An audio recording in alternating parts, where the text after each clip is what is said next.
Bugungi darsimiz slaydlar bilan ishlash va shortcut tugmalar bo'ladi. Ya'ni klaviatura kombinatsiyalari. Bu rasmda ko'rganingizdek, umumiy yorliqlar, ya'ni kompyuterni boshqarishda ishlatiladigan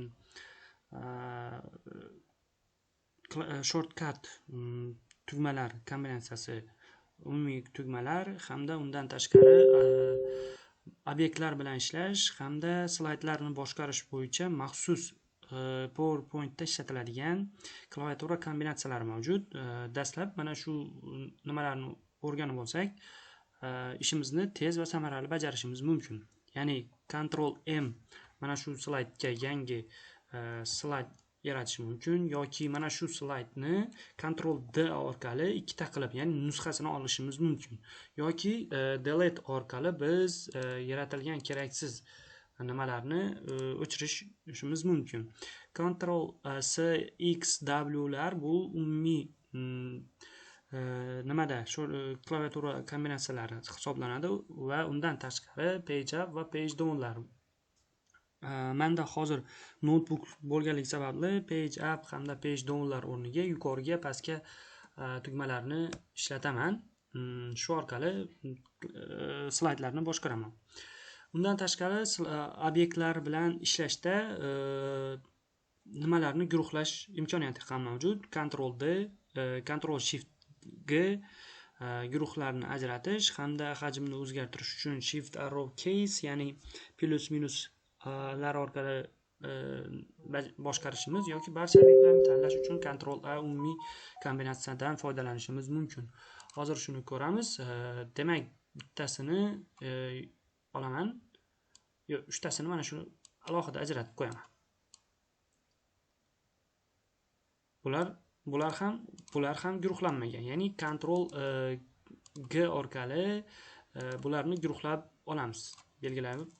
Ctrl G orqali mana ko'rsangiz hammasi bitta nimani ichiga joylashdi.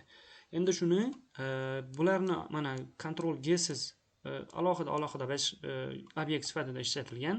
Bularni ham belgilab olamiz va Ctrl G tugmasini bossak, bular ham bitta nimani ichida, obyektning ichida guruhlanib qoladi. Va bularni kontroldan, ya'ni guruhdan ajratib yuborishimiz uchun Ctrl Shift G ni bosamiz. Ular har bittasi alohida nimaga joylashadi. Odatda bunaqangi yaratilgan diagrammalarni guruhlab olgan ma'qul. Mana shunaqa. Shu orqali hammasini hajmi va ko'rinishini bir xil ko'rinishda boshqarish imkoniyati mavjud bo'ladi.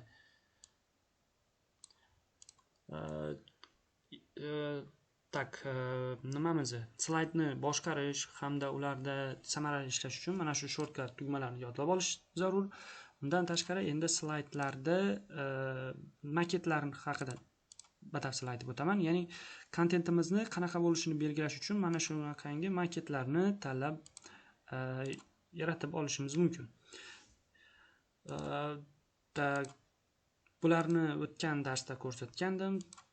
Menimcha perixod orqali sahifalar, ya'ni slaydlarni harakatini boshqarishimiz yoki animatsiya orqali ulardagi harakatni, tekstni yoki obyektni harakatini boshqarish imkoniyati mavjud. Endi biz bitta oddiy nima yaratamiz? Taqdimot 3 sahifali. Buning uchun bularni barchasini o'chiraman.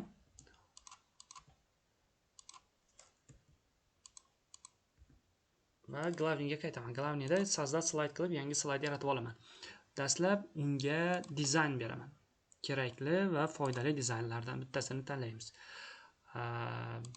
Chiroyli chiqishi uchun va yana sozdать slayd qilib qo'shimcha sahifalar, slaydlar yaratib olaman. Endi bu sahifada PowerPoint darslari deb zaglovkani yaratib olaman.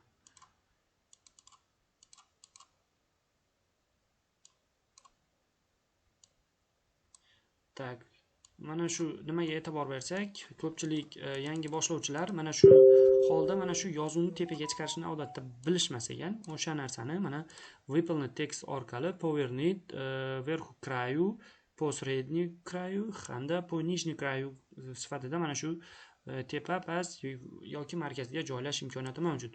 Buni ham qoq markazga joylash uchun mana shunaqangi o'ngga yoki chapga qilib boshqarishimiz mumkin. Mana men hozir buni tepaga qo'yaman va mana shunaqa qilib qo'ysam ham bo'ladi. Yoki to'g'ridan to'g'ri buni markazga joylab olaman mana. PowerPoint darslari mentor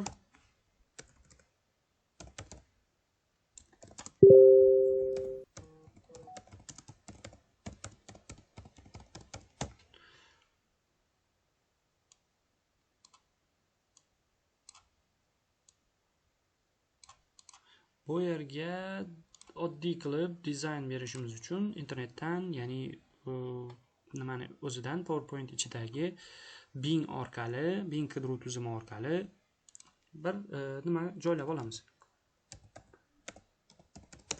Kompyuter rasmini. Mana shu rasmni belgilayman.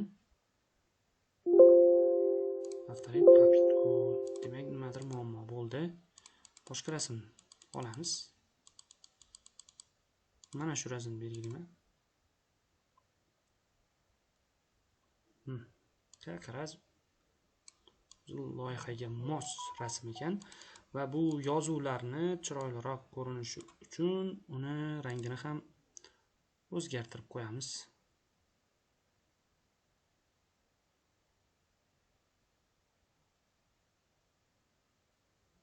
Yoki qora yo'q, oq rang bo'lgani ma'qul ekan.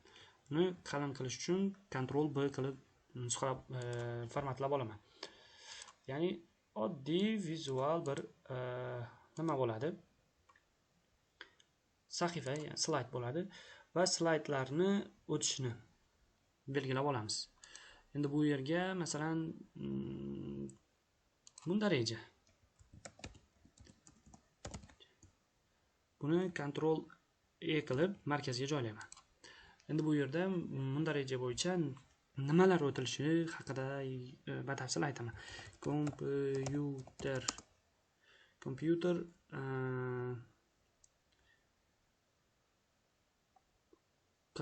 va qurilmalar. Kompyuter asoslari deylik, asoslari.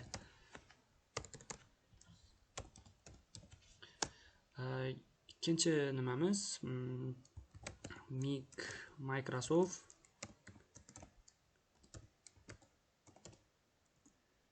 Word dasturi.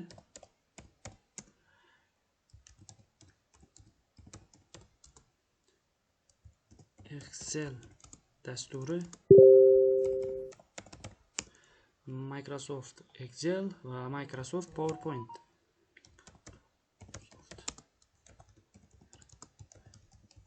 PowerPoint dasturi. Undan keyin internet asoslari, internet va brauzerlar.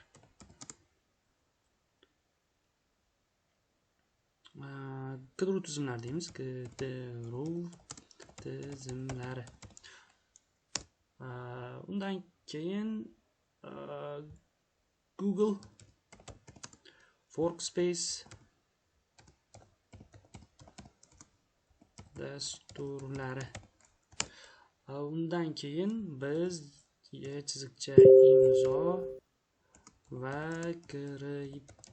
kripto tokenlar dasturlari bilan tanishamiz. Ya'ni kursimizda mana shu 3, 6, 7 ta bo'lim mavjud bo'ladi. Shu 7 ta bo'lim haqida video darslar va ma'ruza matnlari joylashadi. Xohlasak tartiblangan raqam yoki harflar, tartiblanmagan harflar bilan alohida belgilab olishimiz mumkin. Xohlasak bu nimani o'zgartirib yuborishimiz mumkin. Mana shu ko'rinishda. Undan keyingi nimamiz bu, ya'ni birinchi kompyuter asoslari haqida qisqa ma'lumot bo'ladi. Ya'ni kompyuter qanday va nimalardan tashkil topgan, ular qachon ishlab chiqarilgan, xullas shu to'g'risida ma'lumot bo'ladi. Tak, nusxalab olaman va bu yerga nusxani qo'yib, mana shu 3 ta slaydni endi ya'ni переходlar orqali yaratishni ko'rib olamiz. Dastlab mana shunaqangi yoki bunaqangi. Mana shu menimcha переход normal. Yoki mana bu ideal. Mana bunisi ham yo'q.